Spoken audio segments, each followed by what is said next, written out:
لك الحمد يا من بيده الملك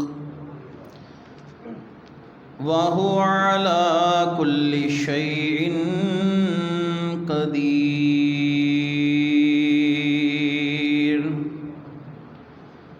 والصلاة والسلام على جميع الأنبياء خصوصا على سيدنا ومولانا وملجانا ومأوانا محمد نبي الأمي وعلى آله وأصحابه وأولياء أمته أجمعين. أما بعد فأعوذ بالله السميع العليم من الشيطان الرجيم. بسم الله الرحمن الرحيم. قال الله تبارك وتعالى في القرآن الحكيم: إن الله وملائكته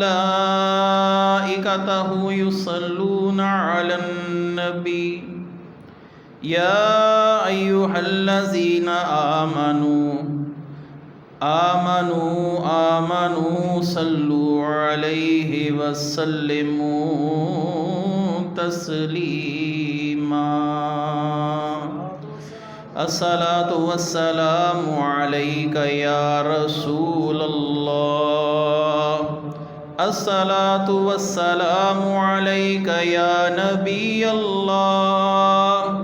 الصلاة والسلام عليك يا شفيع المذنبين وعلى آلك وأصحابك يا رحمة للعالمين. اللہ تعالیٰ کی حمد و ثنا، نور مجسم، جان عالم، بجائے تخلیق کائنات، ہم سب کے آقا و مولا حضرت محمد مصطفیٰ صلی اللہ علیہ وآلہ واصحابہ وسلم اور آپ کے جمیع آل و اصحاب کی بارگاہ ناز میں درود و سلام کے نذرانوں کے بعد، سامعین ذی وقار، انتہائی عزت، تکریم اور محبتوں کے لائق میرے دینی اور یقینی دوستوں، بزرگوں اور بھائیوں، ماہ شوال مسلمانوں کے لیے عید کی خوشیاں بھی لاتا ہے، اور اسی مہینے میں مسلمانوں کی ایک عظیم جنگ جس کو غزوہ احد کہا جاتا ہے، یہ وقوع پذیر ہوئی تھی۔ نبی کریم صلی اللہ علیہ وآلہ وسلم کی زندگی کے دو بڑے حصے ہیں، جو بچے بھی جانتے ہیں کہ ایک مکی حصہ ہے اور ایک مدنی حصہ ہے۔ آپ نے اپنی زندگی کے 53 سال یہ مکے میں گزارے ہیں، اور زندگی کے آخری اور اہم 10 انتہائی اہمیت کے حامل اسلام کے لحاظ سے، تبلیغ کے لحاظ سے، جنگوں کے لحاظ سے جو آخری 10 سال ہیں، یہ آپ نے مدینہ شریف میں گزارے ہیں۔ آپ کی کل عمر 63 سال رہی، 53 سال مکے میں اور 10 سال مدینہ میں۔ مکے میں مسلمانوں کا زور، مسلمانوں کا عددی غلبہ، اور مسلمانوں کی تعداد بہت کم تھی، جس وجہ سے مکے کے احکامات بھی قرآن کریم کی اگر صورتوں کو دیکھا جائے تو وہ تمام احکامات جہاد اور اس طرح کے معاملات سختی پر مبنی نہیں ہیں، کیونکہ مسلمان ابھی صورتحال میں نہیں تھے کہ وہ جہاد کرتے۔ جب مدینہ میں آپ صلی اللہ علیہ وسلم کی تشریف آوری ہو گئی اور ایک مسلم اسٹیٹ یہ قائم ہوئی، اور صحابہ کرام کی ایک بہت بڑی تعداد رسول اللہ صلی اللہ علیہ وسلم کے ساتھ مل گئی، تو اب رسول اللہ صلی اللہ علیہ وسلم پر جن آیات کا نزول ہوا ان آیات میں جہاد کا حکم بھی دیا گیا۔ یا ایھا النبی جاہد الکفار والمنافقین واغلظ علیہم، اے نبی مشرقین کافروں کے ساتھ جہاد کیجئے اور ان پر سختی کیجئے۔ واغلظ علیہم کا حکم مکے میں نہیں آیا کیونکہ مکے میں مسلمان عددی لحاظ سے کم تھے اور اسلام پھیل رہا تھا۔ حکمتوں کے تقاضے بھی یہی کہہ رہے تھے کہ اس وقت مسلمانوں کو فی الوقت اسلام کی دعوت اور تبلیغ پر توجہ دینی چاہیے، اور جب مسلمان ایسے وفاداروں کو تیار کرنے میں کامیاب ہو جائیں جو اسلام کے لیے مر مٹنے کا جذبہ رکھتے ہوں تو پھر اللہ تعالیٰ ان کو اگلا حکم دے، وہ جہاد کا حکم تھا۔ اب جہاد کا حکم عددی لحاظ سے مسلمان یقیناً اس دنیا میں ایک بہت بڑی پاور ہے، 1.5 ارب کے قریب مسلمان آباد ہیں،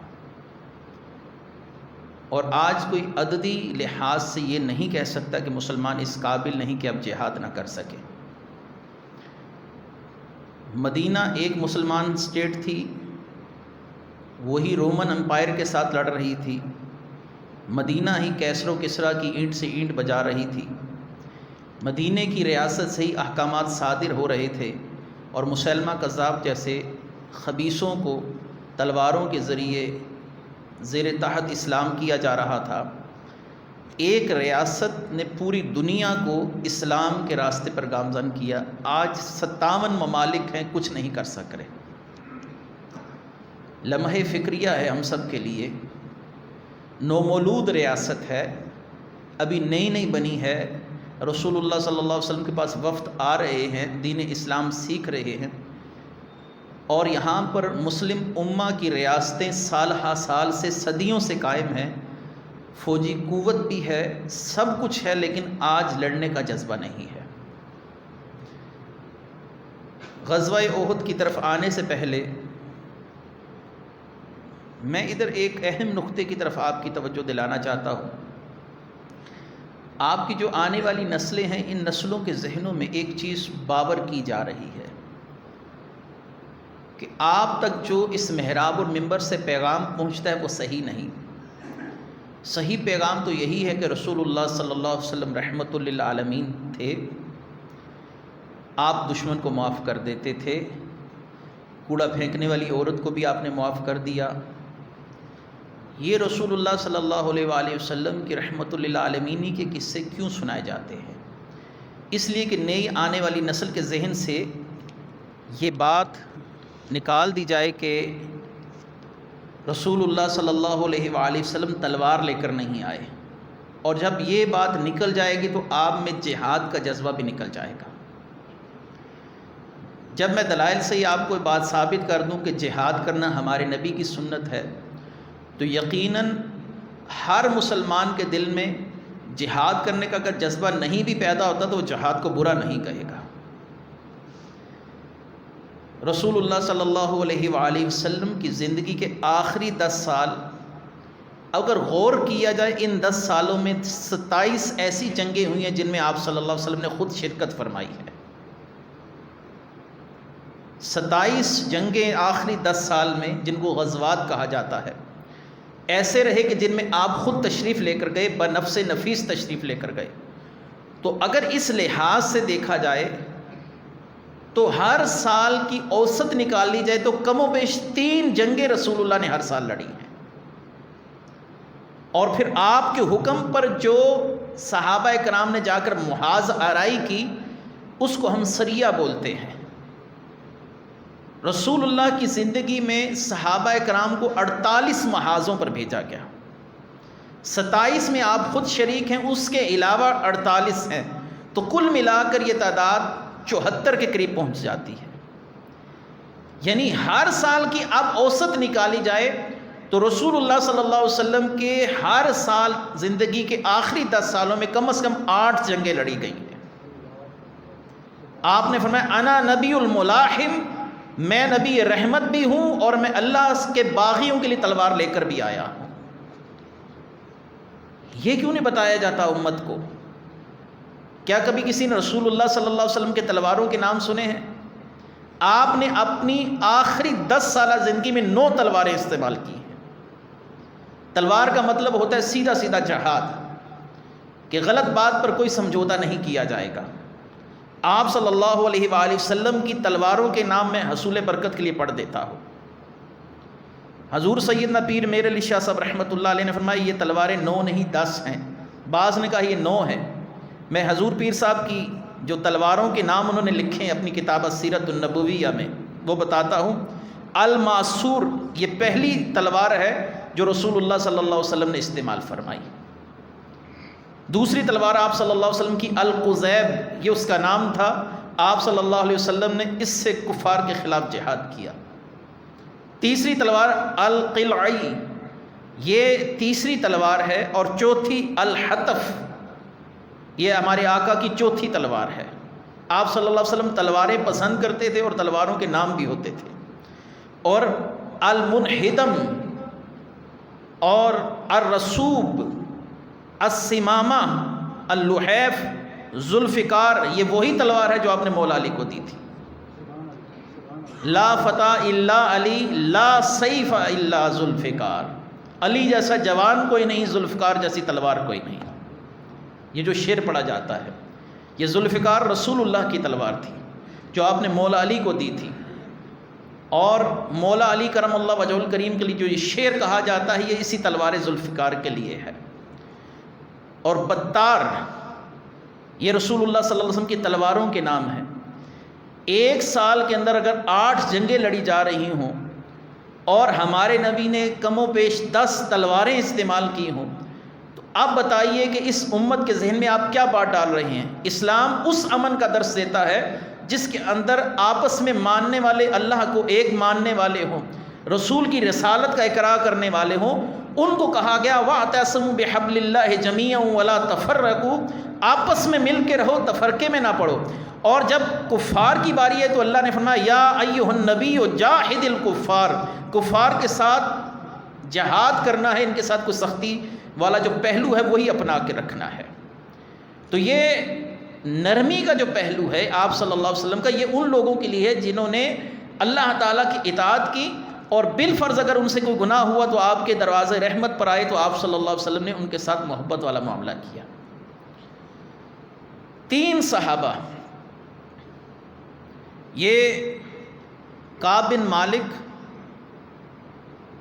حلال بن امیہ اور مرارہ بن ربیع، ان 3 صحابہ کرام کو جب پتہ چلا کہ رسول اللہ صلی اللہ علیہ وسلم غزوہ کے لیے تشریف لے کر جا رہے ہیں، ان 3 صحابہ نے سوچا کہ گرمی کا عالم ہے، ہم اگر قافلے کے ساتھ چلتے ہیں تو پیدل چلنے میں ہمیں بہت دقت ہوگی، یہ قافلہ کہیں آگے پہنچ جائے تو ہم اپنے گھوڑوں پر جائیں گے اور ان کو پا لیں گے۔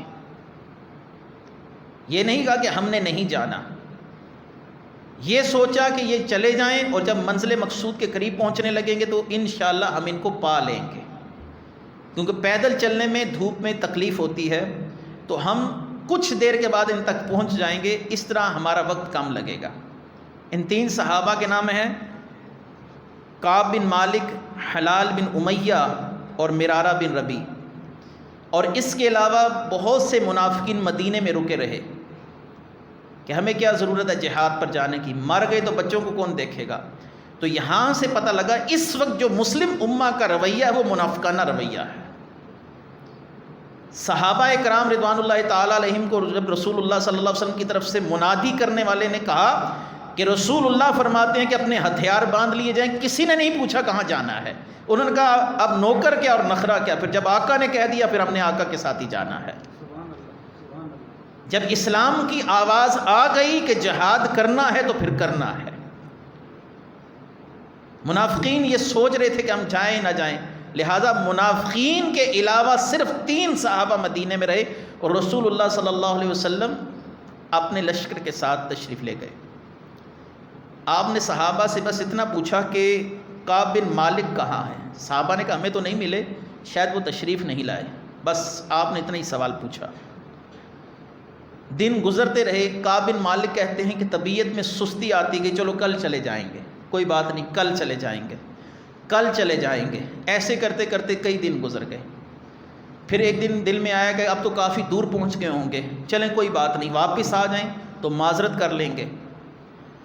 کعب بن مالک کہتے ہیں کہ رسول اللہ صلی اللہ علیہ وآلہ وسلم جب غزوے سے واپس لوٹے تو مجھے صحابہ اکرام نے کہا کہ رسول اللہ نے تمہارا پوچھا تھا تم کدھر ہو؟ تو ہم نے کہا کہ آپ صلی اللہ علیہ وآلہ وسلم کو کہ آپ نہیں آئے ہمارے ساتھ۔ کعب بن مالک کہتے ہیں یہ سنتا گیا تو میں سمجھ گیا کہ اب آپ صلی اللہ علیہ وسلم مجھ سے ناراض ہوں گے۔ صحابیت اس روئے زمین کا سب سے بڑا شرف ہے نبیوں کے بعد۔ اب وہ صحابی جو جہاد سے پیچھے 3 رہ گئے تھے، وہ کہتے ہیں کہ ہم مسجد نبوی میں گئے تو رسول اللہ صلی اللہ علیہ وسلم صحابہ کے مجمع میں تشریف فرما تھے۔ ہم نے جا کر سلام دیا تو آپ صلی اللہ علیہ وسلم نے سلام کا جواب دیا اور اپنے چہرے کو کچھ دوسری طرف رخ کو پھیرا، یہ اس بات کا اشارہ تھا کہ آپ ہم سے ناراض ہو گئے ہیں۔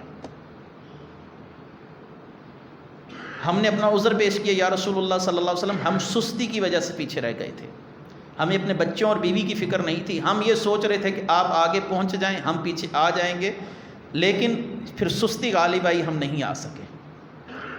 آپ صلی اللہ علیہ وآلہ وسلم نے ان 3 صحابہ سے گفتگو کرنا منقطع فرما دیا۔ جیسے ہی صحابہ کو پتہ چلا کہ ان 3 صحابہ سے رسول اللہ صلی اللہ علیہ وآلہ وسلم نے گفتگو منقطع فرما دی، پوری مدینے کی روئے زمین پر جتنے بھی صحابہ کرام تھے سب نے ان تینوں کے ساتھ بولنا چھوڑ دیا۔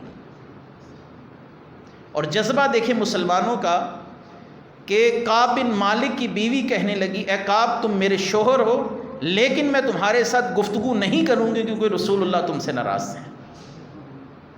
یہ ایمان تھا اس وقت، یہ نہیں کہا کہ تم میرے لیے ادھر ٹھہرے رہے، میرے پاس ہی ٹھہرے رہو، کوئی بات نہیں، کوئی مسئلہ نہیں، بچوں کے پاس ہی تو تھے۔ ان کی بیوی کہنے لگی میں بچوں کو لے کر جا رہی ہوں، جس دن رسول اللہ تم سے راضی ہوں گے میں بھی راضی ہو جاؤں گی۔ کعب بن مالک فرماتے ہیں کہ اللہ کی قسم میرے لیے زمین تنگ ہو گئی، میں کسی کو سلام کرتا تھا کوئی مجھے جواب نہیں دیتا تھا۔ میں نے اپنے چچا زاد بھائی جو باغ کے اندر پانی دے رہا تھا میں نے اس کو جا کر سلام کیا، اس نے مجھے جواب نہیں دیا، اور یہ وہی میرا چچا زاد بھائی تھا جو میرا سب سے عزیز دوست تھا، سب سے قریبی دوست تھا۔ میں نے اس سے رو کر کہا میں اللہ رسول سے محبت کرتا ہوں، اس نے کہا جہاد پر نہیں نہ گئے اس لیے میں تم سے بات نہیں کرنا چاہتا۔ کعب بن مالک کہتے ہیں کہ یہ وہ لمحہ تھا جب میں نے چاہا کہ مجھے زمین نگل جائے اور میں رسول اللہ صلی اللہ علیہ وسلم کے سامنے نہیں جاتا تھا، مجھے بہت پریشانی ہوئی، اتنی پریشانی کہ آپ صلی اللہ علیہ وسلم کو جب سلام کرتا تو آپ اپنے چہرے اقدس کو دوسری طرف پھیر دیتے اور فرماتے جب تک میرے رب کا حکم نہیں آئے گا تمہارے لیے میں کوئی فیصلہ نہیں کروں گا۔ ایسے ہی 50 دن گزرے، 50 دن کہتے ہیں ایسے گزرے کہ ہم روتے تھے 3 لوگ کہ ہم کیوں پیچھے رہ گئے، ہمیں افسوس ہو رہا تھا کہ اپنے اس فیصلے پر ہمیں ندامت ہوئی اور ہم اللہ کی بارگاہ میں رو رو کے معافیاں طلب کر رہے تھے۔ کعب بن مالک فرماتے ہیں کہ زمین تنگ ہو گئی، نماز کے لیے جاتے کوئی ملتا نہ، کوئی مصافحہ نہ کرتا، سلام نہ کرتا، بس جس سے بات کرنے کی کوشش کرتے وہ چپ کر کے چل دیتا۔ اگر صحابہ کرام رضوان اللہ تعالی علیہم اجمعین کے لیے یہ رویہ رکھا گیا ہے، آج کی امت تو ہزاروں عذر پیش کرتی ہے کہ ہمارے لیے جہاد کیسے فرض ہو سکتا ہے۔ کل ہی ایک بہت بڑی حکومتی شخصیت نے کہا جی ہم ان کے ساتھ کیسے لڑ سکتے ہیں، یہ بات تو غزوہ احد میں منافقین نے کہی تھی کہ ہم ان کے ساتھ کیسے لڑ سکتے ہیں، ہم 1000 ہیں وہ 3000 ہیں۔ آپ صلی اللہ علیہ وسلم نے فرمایا جو لوٹ کر جانا چاہے وہ لوٹ جائے۔ 300 منافقین واپس لوٹے، رسول اللہ نے 700 صحابہ کے ساتھ جا کر 3000 کے ساتھ جنگ کی تھی۔ 700 صحابہ 3000 کے ساتھ جا کر ٹکرائے تھے۔ یوں ہی قرآن نہیں کہتا کہ فَإِنْ آمَنُوا بِمِثْلِ مَا آمَنْتُمْ بِهِ فَقَدِ اهْتَدَوْا، اے محبوب تیرے غلام مجھے اتنے اچھے لگتے ہیں کہ ان کا ایمان جیسا ایمان ہے کہ ان جیسا کوئی ایمان لے آئے میں اس سے بھی راضی ہو جاؤں گا۔ وہ اس وقت کی سپر پاور تھی، وہ مکے کے کفار اس وقت کی سپر پاور تھی، ہزاروں تلواروں بھالوں کے ساتھ وہ آئے تھے، اور ان کے پاس بہت بڑی افرادی قوت تھی، ان کے پاس قوت بھی تھی، ان کے پاس ہتھیار بھی تھے، لیکن صحابہ کے پاس رسول اللہ صلی اللہ علیہ وسلم کا حکم تھا۔ 300 منافقین نے کہا ہم نہیں لڑ سکتے، یہ تو 1.5 میل تک نہیں گئے تھے، راستے سے واپس آ گئے تھے۔ یہ منافقین کا رویہ ہے کہ سپر پاور ہونے کا خوف دلایا جائے، ہم نہیں لڑ سکتے۔ یہی بات جب ہمارے کانوں میں اب موجودہ حکومتی شخصیات کی باتیں پڑتی ہیں تو دل گواہی دیتا ہے کہ اللہ کی قسم یہ لوگ انہی منافقین کی اولاد میں سے ہیں۔ مسلمان وہ اپنے ہتھیار دکھانے کے لیے نہیں رکھتا کہ ان کی نمائش کی جائے کہ ایک سال میں ایک دن ہوگا ہم سارے ہتھیار نکال کر دکھائیں گے قوم کو ہمارے پاس یہ بھی ہے، یہ بھی ہے۔ غزوہ احد کے دن رسول اللہ نے اپنی تلوار اٹھائی اور آپ نے فرمایا اس کا حق کون ادا کرے گا؟ حضرت ابو بکر صدیق کہتے ہیں مجھے دیجئے۔ آپ نے فرمایا اس کا حق کون ادا کرے گا؟ حضرت عمر فاروق نے فرمایا مجھے دیجئے۔ آپ نے پھر فرمایا اس کا حق کون ادا کرے گا؟ ابو دجانہ آپ سامنے تشریف لائے، آپ نے فرمایا میں ادا کروں گا۔ اس کا حق ہے کیا؟ آپ نے فرمایا یہ نمائش کے لیے نہیں ہے، یہ دشمن کی گردنیں کاٹنے کے لیے ہے۔ اس کا حق یہ ہے کہ دشمن کی کھوپڑی کے اندر اتر جائے اور اس کے جبڑے کو چیرتی ہوئی نکل جائے۔ ابو دجانہ کہنے لگے کہ یا رسول اللہ میں آپ سے وعدہ کرتا ہوں ہتھیار کا حق ادا کروں گا، یہ مجھے دے دیجئے۔ حضرت زبیر فرماتے ہیں کہ میں نے ابو دجانہ رضی اللہ تعالیٰ عنہ کو جو رسول اللہ نے تلوار دی تو میرے دل میں آیا کہ آپ نے کسی اور کو کیوں نہیں دی، میں اللہ رسول کی اس حکمت کو سمجھنے کی کوشش تو کروں۔ تو میں نے دیکھا کہ ابو دجانہ نے ایک سرخ رنگ کا کپڑا اپنے پاس سے نکالا اور اس کو سر پر باندھا، اور اس کپڑے کو باندھ کر پھر دونوں بازو کھول کر پہلوانوں کی طرح چلے۔ آپ صلی اللہ علیہ وسلم ملاحظہ فرما رہے تھے، آپ نے فرمایا یہ چال اللہ کو پسند نہیں ہے، لیکن جب ایسی چال کافروں کے خلاف چلی جاتی ہے تو پھر اللہ تعالیٰ پسند فرماتا ہے۔ اکڑ کر چل رہے تھے ابو دجانہ۔ آپ نے فرمایا دشمن پر اپنا رعب طاری کرو، یہ نہیں کہ مذمت کر دو، ہم مذمت کرتے ہیں آپ نے جو کام کیا ہے، ہمیں تشویش ہے اس مسئلے پر، کوئی تشویش نہیں۔ آپ نے فرمایا یہ پکڑو اور ان کی گردنیں اڑاؤ۔ ابو دجانہ جہاں سے گزرتے تھے وہ فرماتے ہیں کہ جبڑے کے اندر سے تلوار ڈالتے تھے، گردن کے پیچھے سے نکال دیتے تھے۔ ان کی گردنیں گرتی جا رہی تھیں جیسے پھل جو ہوتے ہیں وہ درختوں کے ساتھ سے نیچے گرتے ہیں۔ کہتے ہیں میں دیکھتا جا رہا تھا اور میں کہہ رہا تھا واہ واہ، رسول اللہ صلی اللہ علیہ وسلم نے کیا ہی خوب انسان کو تلوار دی ہے۔ کہتے ہیں تلوار یہاں تک کہ اس کے اوپر اس کی جو تیزی ہے اس کے اندر کچھ فرق آ گیا، انہوں نے پتھر پر پھر اس تلوار کو تیز کرنا شروع کیا۔ میں دیکھ رہا تھا اور وہ یہاں تک کہ اس تلوار سے انہوں نے 30 کافروں کو مارا۔ یہ احد کے اندر ہوا۔ تو ہتھیار نمائش کے لیے نہیں ہوتے کہ قوم کو دکھا دیں قوم خوش ہو جائے ہمارے پاس تو یہ بھی پڑا ہے یہ بھی پڑا ہے، ہتھیار چلانے کے لیے ہوتے ہیں۔ اس کائنات میں رسول اللہ کی تلوار سے بابرکت کون سا ہتھیار ہے جس کو آپ صلی اللہ علیہ وسلم نے مس کر دیا ہو؟ اس تلوار سے زیادہ قیمتی ہتھیار کون سا اس کائنات کے اندر؟ احمد بن فضل وے رحمۃ اللہ علیہ بہت بڑے جلیل القدر بزرگ گزرے ہیں، وضو کرتے اور تلوار لیتے۔ بیوی نے کہا کہ تلوار کو بھی وضو کر کر ہاتھ لگاتے ہو؟ کہنے لگے کہ اے اللہ کی نیک بندی، یہ ایسی ویسی تلوار نہیں، اس کو رسول اللہ نے مس کیا ہوا ہے۔ یہ شفا شریف میں لکھا ہے۔ احمد بن فضل وے کہتے ہیں کہ اس تلوار سے بڑھ کر کوئی ہتھیار نہیں ہے جس کو میرے آقا کریم صلی اللہ علیہ وسلم نے ایک بار ہاتھ میں لیا، اس سے بڑھ کر کوئی ایٹم بم نہیں ہے، کوئی ہائیڈروجن بم نہیں ہے، کوئی میزائل نہیں ہے جس کو رسول اللہ صلی اللہ علیہ وسلم نے اپنے ہاتھ میں پکڑا۔ اگر اس کا حق یہ ہے کہ دشمن کی گردن اتاری جائے تو ان چیزوں کا بھی حق ہے کہ اس کو دشمن پر پھینکا جائے۔ ہم نے دیکھنے کے لیے تو نہیں رکھے۔ آپ صلی اللہ علیہ وآلہ وسلم سے دعا لے کر سیدنا ابو دجانہ رضی اللہ تعالیٰ عنہ دشمنوں کی گردنیں اتار رہے ہیں۔ ادھر آپ صلی اللہ علیہ وآلہ وسلم کے لشکر کے سامنے آ کر کفار نے مبارزت کی دعوت دی، اپنے میں سے کوئی شیر نکالو ہم اس کے ساتھ لڑتے ہیں۔ طلحہ بن طلحہ نے جب یہ بات کی تو رسول اللہ صلی اللہ علیہ وسلم نے فرمایا اس کے ساتھ وہی لڑے گا جو اللہ کا بھی شیر ہے، رسول اللہ کا بھی شیر ہے، اور وہ سیدنا حمزہ رضی اللہ تعالیٰ عنہ تھے۔ حضرت حمزہ نے تنے تنہا اس ایک جنگ کے اندر 31 کافروں کو مارا تھا۔ رسول اللہ صلی اللہ علیہ وسلم بھی ان کی اس بہادری پر عش کر رہے تھے۔ یہ کوڑے کے ڈھیر والے واقعات اور یہ اور وہ، یہ لوگوں کو مت بتائیں، رسول اللہ صلی اللہ علیہ وسلم کی زندگی کے آخری 10 سال بھی بتائیں کہ کیسے آپ نے گزارے۔ جب اسلام پر کوئی حرف آتا ہے تو اس امت پر لازم ہے کہ تلوار کو اٹھائے۔ وہ حرف اگر رسول اللہ صلی اللہ علیہ وسلم کی عظمت پر کسی نے حملہ کیا اس لحاظ سے آتا ہے، یا امت مسلمہ کا کہیں خون بہایا جا رہا ہے، تو اس امت پر لازم ہے کہ اپنے بھائیوں کے لیے باہر نکلے۔ آپ تو گھروں میں سو گئے، لوگوں کے بچے مر گئے، بیٹیاں رسوا ہو گئی۔ اس وقت تک فلسطین میں 232 شہادتیں ہو چکی ہیں، 232 شہادتیں ہوئی ہیں، 232 گھر اجڑ گئے ہیں، لیکن امت مسلمہ ہے کہ اس وقت تک خاموش بیٹھی ہے اور کہتے ہیں کہ نہیں، ہم ان کے ساتھ کیسے لڑ سکتے ہیں؟ ہم ان کے ساتھ لڑ سکتے ہیں کیونکہ جنگیں تلواروں سے نہیں ہوتی، جذبوں کے ساتھ ہوتی ہیں۔ سلطان صلاح الدین ایوبی کی آج بھی ضربیں کفار نہیں بھولے، اور سلطان صلاح الدین ایوبی جب اس کو پتہ چلا کہ میرے آقا کریم صلی اللہ علیہ وسلم کی امت کے چند لوگوں کو پکڑ کر عیسائیوں نے ان کو زد و کوب کیا ہے، سلطان صلاح الدین ایوبی رو پڑے اور کہنے لگے کہ میں رسول اللہ کی بارگاہ میں کیا جواب دوں گا کہ آپ کی امت کو ذبح کیا جا رہا تھا اور میں بستر پر آرام سے لیٹا تھا، آپ نے راتوں رات اپنے لشکر کو حکم دیا ہے اور کفار کے ساتھ جا کر جنگ کی ہے، اور جب تک ان لوگوں کو تیخ نہیں کر دیا آپ بھی سکون سے نہیں بیٹھے ہیں۔ یہی وجہ ہے کہ تاریخ نے آج بھی سلطان صلاح الدین ایوبی کو رحمۃ اللہ علیہ کا خطاب دیا ہے۔ تو آپ صلی اللہ علیہ وآلہ وسلم کی جنگ حکمت عملی غزوہ احد کو اگر آپ سامنے رکھیں تو آپ صلی اللہ علیہ وآلہ وسلم نے صحابہ سے کہا تمہارا کیا خیال ہے دشمن کے متعلق؟ دشمن اپنی پوری قوت کے ساتھ آ رہا ہے۔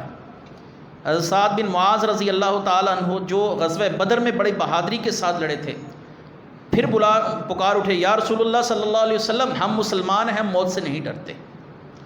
آپ صلی اللہ علیہ وسلم نے فرمایا تھا ایک وقت آئے گا کہ جب کفار تم پر ایسے جھپٹ جائیں گے جیسے بھوکے لوگ کھانے کے اوپر جھپٹتے ہیں۔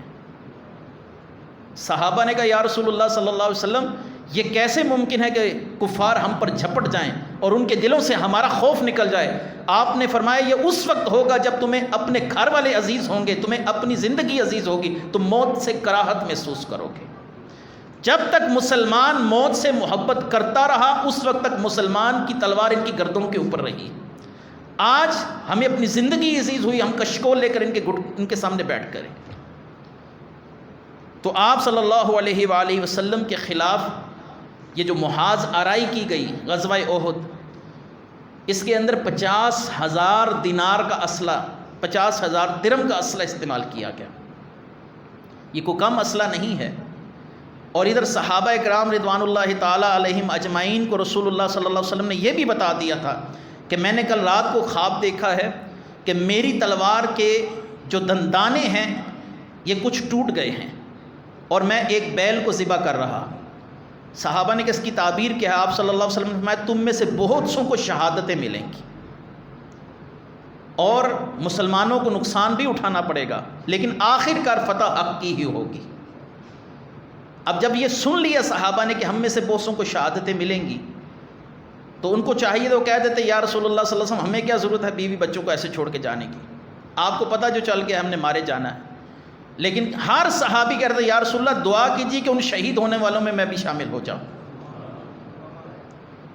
عکاشہ رضی اللہ تعالیٰ عنہ کو رسول اللہ صلی اللہ علیہ وسلم نے فرمایا تمہیں معلوم ہے کہ مجھے دکھایا گیا کہ ایک بہت بڑی قوم ہے جو زمین و آسمان کے کناروں کو بھرے ہوئے ہے۔ عکاشہ کہتے ہیں یا رسول اللہ وہ کون تھی؟ آپ نے فرمایا وہ حضرت موسیٰ علیہ السلام اور ان کی قوم تھی۔ پھر میں نے پوچھا امت محمد کدھر گئی؟ آپ نے فرمایا پھر مجھے اس سے بڑی قوم دکھائی گئی، وہ اتنی زیادہ تھی گویا زمین و آسمان بھر گئے ہوں۔ میں نے کہا یا رسول اللہ صلی اللہ علیہ وسلم وہ آپ کی قوم تھی؟ آپ نے فرمایا ہاں وہ میری قوم تھی، ان میں 70,000 لوگ بغیر حساب کتاب جنت میں داخل ہوں گے۔ عکاشہ کہتے ہیں یا رسول اللہ صلی اللہ علیہ وسلم دعا کیجیے اللہ تعالیٰ مجھے ان میں شامل کر لے۔ آپ نے فرمایا تو انہی کے اندر سے ہے، تو انہی کے اندر سے ہے۔ یہ عظمتیں کیوں ملی؟ کیونکہ ان لوگوں کی زندگیوں کا مقصد فقط ذات الہی اور رسول اللہ صلی اللہ علیہ وسلم کی محبت تھی اور دین کی آبیاری تھی۔ آج مسلمان کیوں رسوا ہے؟ آج کیوں کفار ہمیں آنکھیں دکھا رہے ہیں؟ آج ہمارے مقدس مقامات پر وہ کیوں حملے کر رہے ہیں؟ صرف یہ وجہ ہے کہ وہ جانتے ہیں کہ یہ امت اب اندرونی طور پر غیرت ختم کر چکی ہے۔ رسول اللہ صلی اللہ علیہ وسلم کی توہین کا معاملہ ہو، رسول اللہ صلی اللہ علیہ وآلہ وسلم کی امت پر ظلم کا معاملہ ہو، یہ قوم ایسے کرتی ہے جیسے ان پر یہ کام کرنا فرض ہو۔ آپ کے علم میں شاید یہ بات بھی نہ ہو کہ جب آسیہ ملعونہ کو سزائے موت دی گئی، اس وقت کے جج تھے ملک نوید صاحب، انہوں نے سزائے موت دی اس کو۔ تو آسیہ جس کا تعلق یہ جو شیخو پورہ ہے، اس سے 16 کلومیٹر دور ایک گاؤں ہے اٹاں والی، اس کے ساتھ اس کا تعلق تھا۔ کہاں شیخو پورہ کا ایک پسماندہ گاؤں، اور وہاں سے ایک عورت رسول اللہ کی گستاخی کرتی ہے، اس کے لیے خصوصی طور پر پوری دنیا عیسائیت کا جو روحانی پیشوا ان کا پاپ ہوتا ہے، اس نے آپ کے وزیر اعظم کو کہا کہ آسیہ کو بھی آزاد کرو اور یہ 295 کو بھی ختم کرو۔ ان کے لیے رسول اللہ صلی اللہ علیہ وآلہ وسلم کی ناموس کا مسئلہ اور ان کے لیے رسول اللہ صلی اللہ علیہ وسلم کی عزت اور تکریم کا مسئلہ کوئی حیثیت نہیں رکھتا۔ وہ آپ کے وزیر کو خود کہتا ہے پوری دنیا عیسائیت کا باپ ہے، اور ان کا باپ کہتا ہے کہ اس کو چھوڑا جائے، اور رسول اللہ صلی اللہ علیہ وسلم کی ناموس کے لیے جو تم نے 295 بنا رکھا ہے کہ گستاخ رسول کی سزا موت ہوگی، اس کو ختم کیا جائے۔ اس کا اثر اور رسوخ کا اندازہ آپ اس بات سے بھی لگا سکتے ہیں کہ 35 سال ہو گئے اس قانون کو بنے ہوئے، ایک شخص کو بھی اس قانون کے تحت پھانسی نہیں دی جا سکی۔ 35 سال اور 36 سال ہو چکے ہیں اس قانون کو بنے ہوئے کہ گستاخ رسول کو آئین پاکستان کی روح سے سزائے موت دی جائے گی، لیکن ابھی تک ایک شخص کو بھی سزائے موت نہیں دی جا سکی۔ تو یہاں سے آپ اندازہ کر سکتے ہیں کہ غیر مسلموں کا اثر و رسوخ ہمارے حکمرانوں پر کس حد تک قائم ہے۔ ایک شخص جو رسول اللہ صلی اللہ علیہ وسلم کی کھلے عام توہین کرتا ہے، آپ صلی اللہ علیہ وسلم کی لائی ہوئی شریعت کو بلیک لا کہتا ہے، آپ صلی اللہ علیہ وآلہ وسلم کی توہین کرنے والی ملعونہ کی حق کے اندر بولتا ہے اور کہتا ہے کہ میں تمہیں سزائے موت نہیں ہونے دوں گا، ایسا گورنر جب آپ کے سروں پر بیٹھ چکا ہے تو آپ سمجھ لیجئے کہ کیسے کیسے بد مذہب لوگوں کو آپ کے سروں پر بٹھایا گیا ہے۔ رسول اللہ صلی اللہ علیہ وسلم کی عزت اور ناموس کا مسئلہ اس امت کے اندر کیوں ختم کیا جا رہا ہے؟ کہ تاکہ ہمارے لیے دروازہ کھل جائے، ہم جو چاہیں رسول اللہ کے لیے کہیں، اور دوسرا اس امت کے اندر سے غیرت کو ختم کر دیا جائے۔ آپ صلی اللہ علیہ وآلہ وسلم کی ناموس اور آپ صلی اللہ علیہ وسلم کی تکریم، آپ صلی اللہ علیہ وسلم کی عظمت، یہ ایسا مسئلہ ہے جس پر امت مسلمان کسی کے ساتھ سمجھوتا نہیں کر سکتی۔ آقا کریم صلی اللہ علیہ وآلہ وسلم کی ناموس کا مسئلہ، آپ صلی اللہ علیہ وآلہ وسلم کی عزت کا مسئلہ آپ کے لیے کوئی اہمیت نہیں رکھتا، لیکن یہودیت اور عیسائیت اس پر نظریں جما کر بیٹھی ہے۔ 4 مرتبہ کوشش کر چکی ہے کہ اس کو آئین کے اندر سے نکال دیا جائے مسلمانوں کے، کیونکہ پوری دنیا میں پاکستان واحد ملک ہے جس کے آئین کے اندر یہ بات شامل ہے کہ گستاخ رسول کو سزائے موت دی جائے گی، اور یہ پاکستان کی ایک انفرادیت ہے، اور پاکستان کی انفرادیت ہی کو ختم کرنے کے لیے وہ کام کریں۔ آپ کو انہوں نے سود پر اتنا قرضہ دے دیا ہے، اب جو چاہیں آپ سے منواتے ہیں۔ آپ کہتے ہیں یہ کام نہیں ہو سکتا، وہ کہتے ہیں یہ کام ہوگا، آپ نے ہم سے قرضہ لیا ہوا ہے۔ آپ کو سود کی دلدل میں پھنسایا ہی اس لیے گیا تھا کہ آپ کو غلام بنا لیا جائے۔ اب آپ کا تشخص ختم کیا جا رہا ہے، آپ کے سروں کے اوپر ایسے لوگ لا کے بٹھا دیے گئے ہیں جو آج نہیں تو کل قادیانیت کے لیے جو کفر والی ایک شک شامل ہے اس کو ختم کر دیں گے۔ عیسائیت صرف یہی نہیں کہہ رہی کہ 295 کو نکالو، وہ یہ بھی کہہ رہے ہیں کہ قادیانی کو جو آپ نے کافر قرار دیا ہے اس کو بھی ختم کرو۔ اور آپ کے حکمران ایسے حکمران اس وقت بیٹھے ہوئے ہیں جن سے کوئی چیز بعید نہیں کہ رسول اللہ صلی اللہ علیہ وسلم کی عظمت پر وہ سمجھوتا کر لیں گے۔ اللہ تعالیٰ ان حکمرانوں کے شر سے ہمیں پناہ عطا فرمائے۔ ان کو لایا ہی اس لیے گیا تھا تاکہ ارض پاکستان میں مسلمانان جتنے بھی ہیں ان کے دلوں کے اندر جو حب رسول کی چراغ روشن ہیں، عظمتیں اس وقت تک قائم ہیں، ان کو ختم کیا جائے۔ اس امت کی بقا کا صرف ایک راستہ ہے جو میں سمجھتا ہوں، وہ صرف جہاد ہے، نہیں تو اگلی قومیں آپ کو روند کر رکھ دیں گی۔ 57 ممالک ہو کر ایک اتنے سے ملک کا جس کی تعداد صرف 92 لاکھ یہودیوں پر مشتمل ہے۔ پاکستان میں 22 کروڑ مسلمان ہیں، یعنی آپ کے کراچی شہر سے بھی چھوٹا ملک ہے وہ، جو آج دنیا پر حکومت کر رہا ہے، اور آپ کے حکمران کہنے نہیں ہم ان کے ساتھ کیسے لڑ سکتے ہیں؟ ہم لڑ سکتے ہیں 65 کی جنگ میں، ہمارے لوگوں نے ہی اپنے سے 10 گنا بڑی قوت کے ساتھ لڑائی کی تھی، ہم لڑ سکتے ہیں۔ لیکن مسئلہ یہ ہو گیا اب ہمیں اپنی زندگی عزیز ہے، سہولت عزیز ہے، گھر کے اندر کیبلیں لگی ہوئی ہیں، کھانے لذیذ کھا رہے ہیں، ہمیں کوئی پرواہ نہیں کہ فلسطین کی بیٹیوں کی عزتیں لوٹی جا رہی ہیں، ہمیں کوئی پرواہ نہیں برما میں کیا ہو رہا ہے، ہمیں کوئی پرواہ نہیں ہے کہ کشمیر میں کیا ہو رہا ہے۔ اور کس منہ سے ہم لوگ کہتے ہیں کہ ہم آج کچھ کر سکتے ہیں؟ آج تک ہم کشمیر کا مسئلہ حل نہیں کر سکے۔ فلسطین کے مسلمانوں کو یہ بات سمجھ لینی چاہیے کہ پاکستان بغل کے اندر کشمیر کا مسئلہ حل نہیں کر سکا، وہ فلسطین کو کیسے آزاد کروائے گا؟ 3500 کلومیٹر دور ہے یہاں سے فلسطین، 3500 کلومیٹر دور۔ جب وہاں کے لوگ پاکستانیوں کو پکارتے ہیں ہماری مدد کیجئے، آپ ایٹمی پاور ہیں، تو میں سوچتا ہوں کہ یہ کس وجہ سے ہمیں پکار رہے ہیں؟ کیا وہ دیکھتے نہیں کہ آج تک ہم اپنی بغل کے اندر جو کشمیر ہے اس کے لیے کوئی بھلائی والا معاملہ نہیں کر سکے؟ ہم میں کچھ بھی نہیں ہو سکتا۔ یہ قوم غلامی کی طرف جا رہی ہے، اور اس کی اگر یہی حرکات و سکنات رہیں کہ یہ لوگ خاموشی کے ساتھ ظلم کو برداشت کرتے رہے، تو یہود و نصارہ اسی طرح آپ کی گردنوں کے اوپر اپنے قدم رکھیں گے۔ اور کچھ نہیں کر سکتے آپ، عملی طور پر کم از کم ان کی پروڈکٹس کا بائیکاٹ ضرور کیجیے۔ پاکستان ہر سال 2100 ارب روپیہ اسرائیل کو دے رہا ہے۔ یہ جو ان کی پروڈکٹس پاکستان کے اندر استعمال ہو رہی ہیں، پیپسی ہے، کوکا کولا ہے، میک ڈونلڈ ہے، آپ لوگ یہ استعمال کرتے ہیں، اسی سے وہ اسلحہ خرید کر ہمارے مسلمان بھائیوں پر استعمال کر رہے ہیں۔ میں بچوں کو کہوں گا کہ ہماری نور کی برسات پر پھر ان پروڈکٹس کی لسٹ لگائی جائے۔ آپ کچھ بھی نہیں کر سکتے، کم از کم قیامت کے دن یہ تو کہنے والے بنے یا رسول اللہ ہم کچھ نہیں کر سکے، ان کی چیزوں کا بائیکاٹ تو کر دیا تھا ہم نے۔ ان 3 بڑی چیزوں کے نام تو میں نے آپ کے سامنے بتا دیے، انہی میں ٹوٹل کا پیٹرول پمپ ہے، اس سے بھی آپ اجتناب کیجئے۔ بچے لسٹ انشاءاللہ العزیز لگا دیں گے، ہماری نور کی برسات ویب سائٹ ہے اس کے اوپر۔ اور کچھ نہ کریں تو کم از کم ان چیزوں کا بائیکاٹ تو کریں۔ کیوں ان کے ہاتھ میں آپ اسلحہ دے رہے ہیں کہ یہ لو اور فلسطینیوں کو تباہ و برباد کرو؟ نہیں لڑ سکتے تو نہ لڑیے، بول نہیں سکتے تو نہ بولیے، کم از کم یہ تو کیجیے، ان کی چیزوں کا بائیکاٹ کیجیے۔ اب اتنا بھی بندے میں ایمان مردہ نہیں ہونا چاہیے کہ وہ اپنے کسی مسلمان بھائی کے لیے پیپسی چھوڑنے پر تیار نہ ہو، ان کی پروڈکٹس چھوڑنے پر تیار نہ ہو۔ اور یہ کوئی ایسی چیزیں نہیں جن کا آلٹرنیٹ موجود نہ ہو، نیم البدل موجود نہ ہو، ہر چیز کا نیم البدل پاکستان میں موجود ہے۔ یہ استعمال نہیں کریں گے تو یہ کر لیجئے، یہ نہیں کر سکتے تو دوسری کر لیجئے، ان چیزوں کا بائیکاٹ بھی کیجئے۔ آج کے علماء کرام کا ایک منشور تھا کہ آج ہم فلسطین کے مسلمانوں کے حق میں جو ہو سکا بیان کریں گے، ان کا احساس امت مسلمہ کے دلوں میں بیدار کریں گے۔ نہیں عملی طور پر لڑ سکتے تو ان کی چیزوں کا بائیکاٹ کیجئے۔